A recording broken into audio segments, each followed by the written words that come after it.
And beyond loading and effort and intensity, there's also technique and technical difficulty and auto-regulation and ways that you can be working smarter and harder as time goes on with better and better technique. So that's what I want to talk about a little bit more now. You have probably heard the saying from entrepreneurs such as myself in the personal development industry, don't work harder, work smarter. And while that may be appropriate in your professional life in fitness training, you need to do both. So how can you be working smarter in addition to working harder?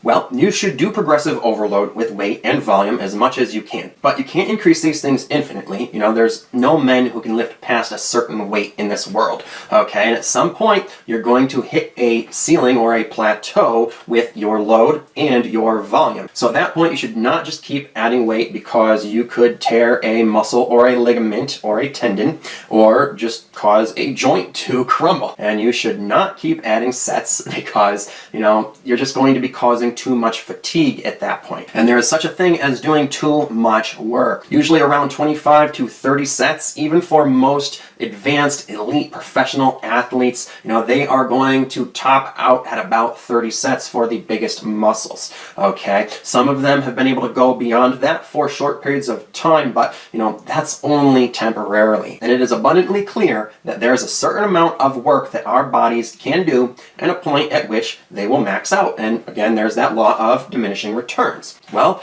that is the point at which you need to find ways to work smarter in order to keep working harder. And instead of continuing to add volume, at that point you will need to find some more methodical, tactical, strategic ways of making the exercise more technically difficult. And so at that point, that is where the art and creativity can start to really play a role in your programming and training. Your training will start to become highly personalized and customized, and again, auto-regulation will start to play a role. And as you master different movement patterns, you're going to need to use your physical intelligence to become more creative with them. And so using this auto-regulation and creativity, you'll find that there are a lot of very subtle, little specific ways that you can improve your technique, all right? Either by making it better so that the exercise is harder and provides more stimuli, or by changing it or any of the training variables so that it provides a different stimuli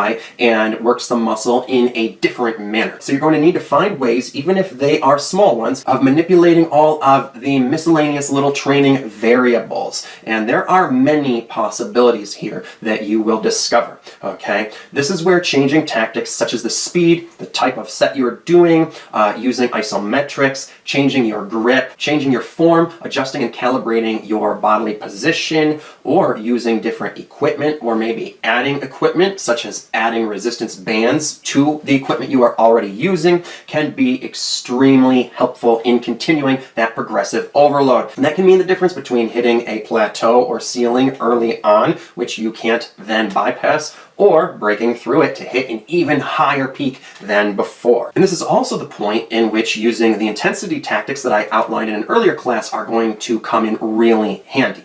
For instance, one special tactic that I have realized in my own journey of progressive overload and mastering training technique through audio regulation is to do 4 to 5 alternating sets for a muscle group, otherwise known as a circuit or interval, and shorten the rest periods between the sets every week by just a little bit, like 15 to 20 seconds, thus raising the intensity more and more every week until I get to the last week of progressive overload when I do them all as one giant set, which is extremely hardcore. So that is a great example of how to work harder by working smarter and use your physical intelligence and the mastery you are developing through training and auto-regulation to find ways to make your training more intense without raising the weight or the amount of sets. So the key here is, as I said, to use creativity and keep an open mind and always be looking for new techniques and ways of doing things, to be constantly introducing new training variables or finding ways to manipulate your existing training variables in order to maximize the stimulus that you are causing relaxing, and to also prevent your muscles from getting too used to a certain movement pattern or a tempo or a form or way of doing things and cause muscle confusion and thus more stimulation. And this is how you're going to be able to continue to do progressive overload and cause more and more hypertrophy and growth and gains over time. So as I said, manipulate as many training variables as possible. Do not forget about all of the little specific ones that you might have overlooked when you were focusing more on adding weight and sets and such. And if you need some ideas of how to make your training more advanced and intense through the use of more difficult training techniques, you can refer back to the entire part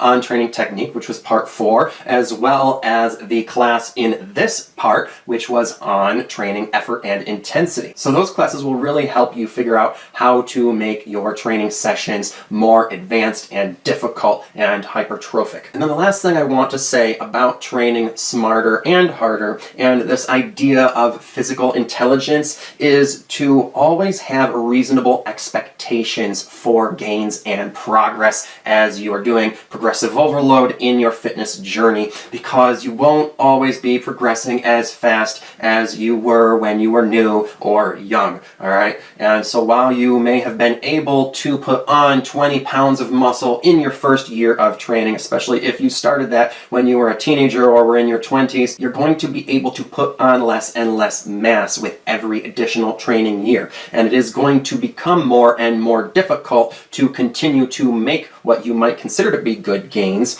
And so that is why you are going to have to focus more on advancing your training technique and using your physical intelligence and training smarter in addition to harder. And part of that training smart is to not be overtraining by allowing yourself to have unrealistic expectations and pressure yourself to do too much. And this can be the case for a lot of people who may spend a lot of time on social media comparing themselves with other fitness models or people who are trying to act like fitness models who may be using a lot of steroids and other sketchy anabolic compounds and, weird supplements that may be fucking them up on a chemical and hormonal level and doing more harm than good, which you're not going to be able to see. It may not be apparent to the eye that they're actually causing a lot of internal damage that you cannot see beyond the skin, okay? So do not pressure yourself to do too much too fast. Be smart and strategic about it. Find ways to be intelligent and creative with your programming in order to train smarter and smarter as time goes on. And what you may find is that those fitness models who are giving people unrealistic expectations are not living a very sustainable lifestyle. And as long as you are training smart, you will probably last longer than they do. And that will be the biggest key in getting bigger than anyone else, is who lasts the longest, okay? Because the person who trains smart for 10 or 15 or 20 years is going to get much bigger and have a much greater fitness career than the person who trains really hard and uses steroids and every other type of sketchy supplement they can for 5 years before landing themselves in a hospital and being forever fucked up, like Ronnie Coleman, for instance.